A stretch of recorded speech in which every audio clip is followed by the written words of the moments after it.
To make a new yeast starter, we start with a sanitized 2-liter Erlenmeyer flask. We have about 1,250 milliliters of water, boiled, a yeast package from the homebrew store that's been activated, and approximately 120 grams of dry malt extract.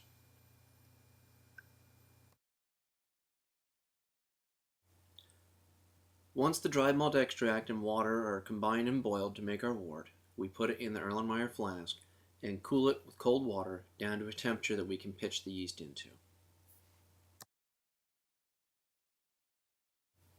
For pitching the starter yeast, I aim for a temperature of around 75 degrees, which can be easily achieved with the cold tap water.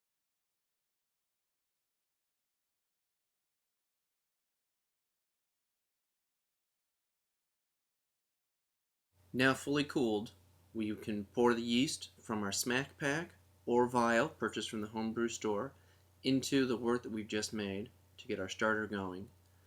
Once this is poured in, we'll put a small cap on it to prevent particles from falling inside of it, and then give it a nice shake to mix everything up.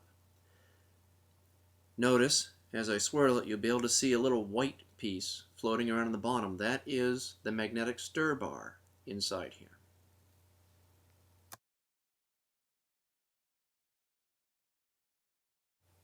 Using a stir plate, we keep the yeast in suspension the whole time the wort is fermenting. This helps more yeast to grow more quickly and gives us a nice healthy starter that we can pitch into our wort to make the beer. The vortex doesn't have to be very large. As you can see here, just a small dimple in the surface creates enough of a vortex for good, healthy yeast production.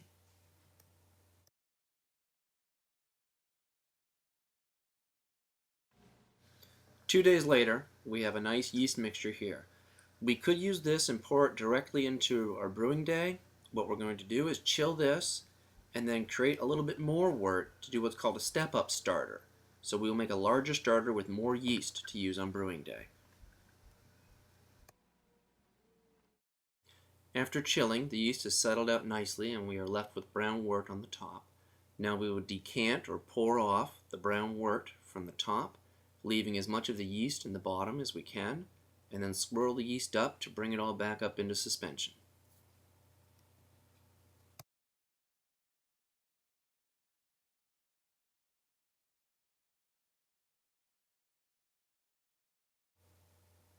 Now to step up the yeast in there, we will add another 1,250 milliliters of wort that we have already made and chilled to the proper temperature.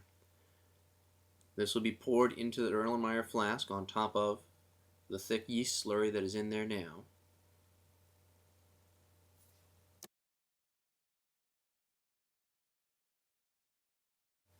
So now we'll have about 1,600 milliliters of wort that we will take down to our stir plate and let ferment for a couple days to give us a nice big healthy yeast cell count. We bring the flask back downstairs to our stir plate. While putting it on the stir plate, we move it around just a little bit to make sure that the stir bar inside gets caught by the magnet on the stir plate, and then we activate the stir plate and gently turn it up to produce a vortex like we had last time. We let this ferment for a couple of days and we'll have a nice big yeast cell count to put into our beer.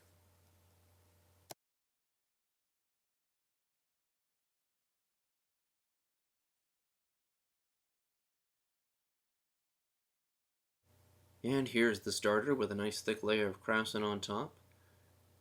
This is after a couple more days of fermenting. We'll take this whole thing now and chill it until at the end of brew day we'll pitch it into our beer. So at the beginning of brewing day, we take the starter out and decant off the liquid again. You can just pour it all in, liquid and everything. I prefer to decant, that's a personal choice. And I do this at the beginning of brewing day, so it gives the yeast slurry a chance to warm up before pitching it into the wort that we make that's going to become the beer.